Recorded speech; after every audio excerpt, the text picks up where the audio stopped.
Hai pemirsa, selamat bergabung bersama kami Majalah Info Komputer dalam VCD Merakit dan Mengupgrade PC.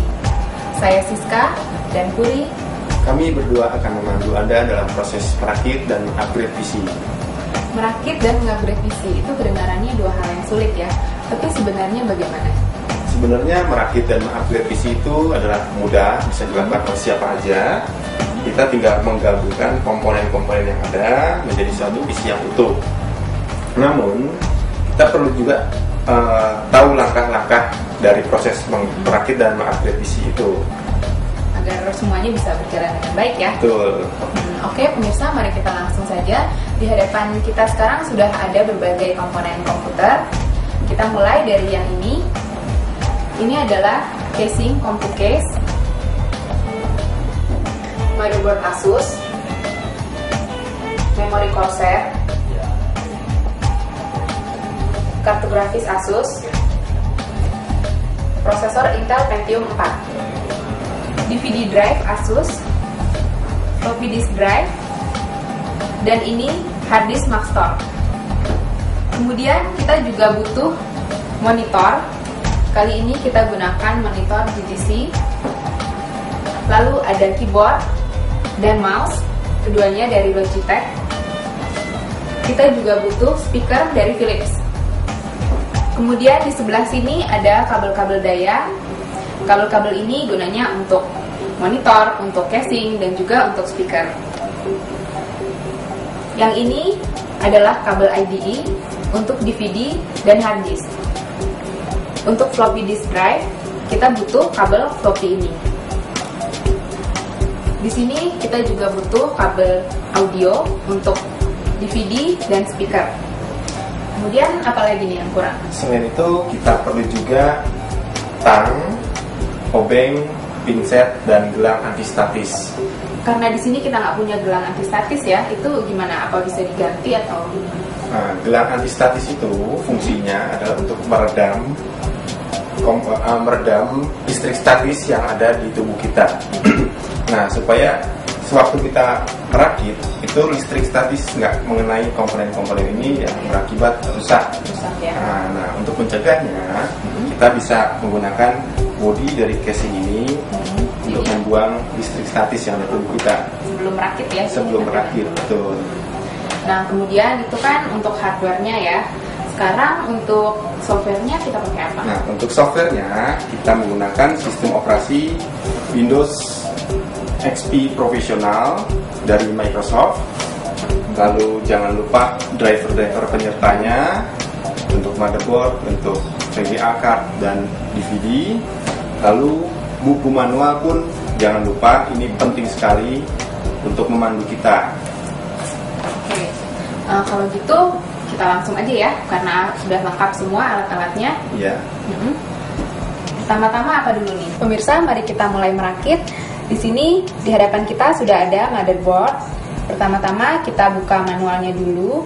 Dan yang harus diperhatikan adalah posisi dari komponen-komponen yang ada dalam motherboard ini. Nah, bisa tolong sebutin nggak, Pur? Nah, bentuknya unik sekali ini namanya soket untuk prosesor.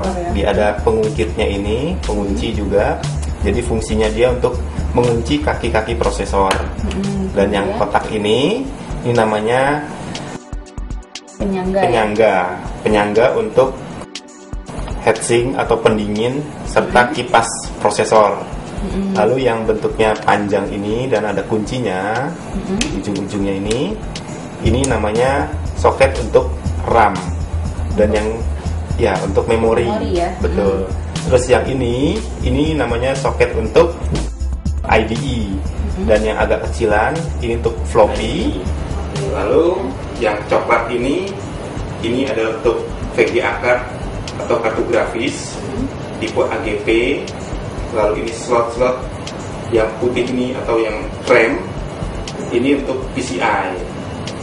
Nah, kemudian kalau yang biru kecil-kecil ini apa gunanya? Ini namanya jumper. Fungsinya dia untuk mengkonfigurasi motherboard. Jadi penting ya? Penting sekali. Jadi jangan sampai hilang waktu kita memasangnya. Terus perlu juga untuk memasang kita gunakan pinset. Tuh. Oke, nah sekarang mungkin bisa kita langsung pasang komponennya. Kita mulai pemasangan prosesor. Sebelum kita masang prosesor, kita lihat dulu buku manual ini, apakah motherboardnya mendukung untuk penggunaan prosesor dengan kecepatan atau tipe ini. Oh ya, memang beberapa kasus ya ada di mana prosesornya tidak didukung motherboard ya. Ya, betul. Kalau itu yang terjadi, gimana solusinya? Kita melakukan update BIOS atau lebih jelasnya bisa dibaca di majalah info komputer. Oke, kalau gitu kita langsung aja pasang prosesornya. Ya, ini prosesor, bisa dilihat. Dalam memasang prosesor perlu diperhatikan titiknya atau tanda panahnya ini menunjukkan poin yang mesti kita pasang Di motherboardnya. di motherboard, betul. Di motherboardnya di mananya? Ini ada tanda panah putih kecil, lalu di soketnya juga ada tanda, dan di kaki-kakinya juga ada yang tertutup. Sedangkan pada prosesor juga ada tandanya, ada kaki yang hilang di sini. Oh ya, jadi kita nggak mungkin salah ya untuk pasang. Iya, betul. Dan kalau salah, biasanya kakinya akan bengkok. Pengungkitnya mesti dibuka atau penguncinya kita masukkan pelan-pelan sampai masuk, tapi nggak usah ditekan. Akan masuk sendiri Masuk ya? sendiri, betul. Lalu kita kunci pengungkitnya sampai bunyi klik. Oke, sekarang apa lagi?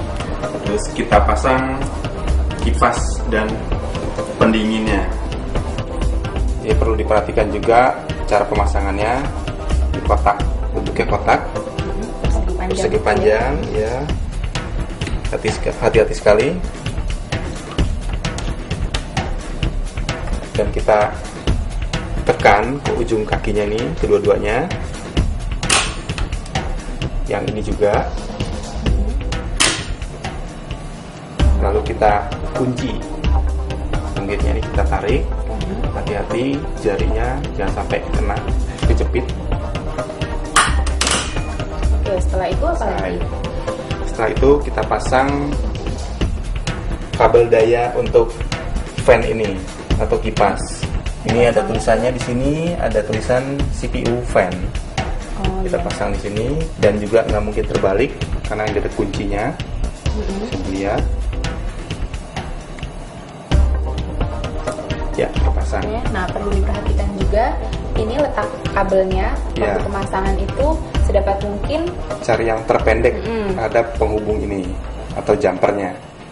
Nah sekarang apa lagi nih?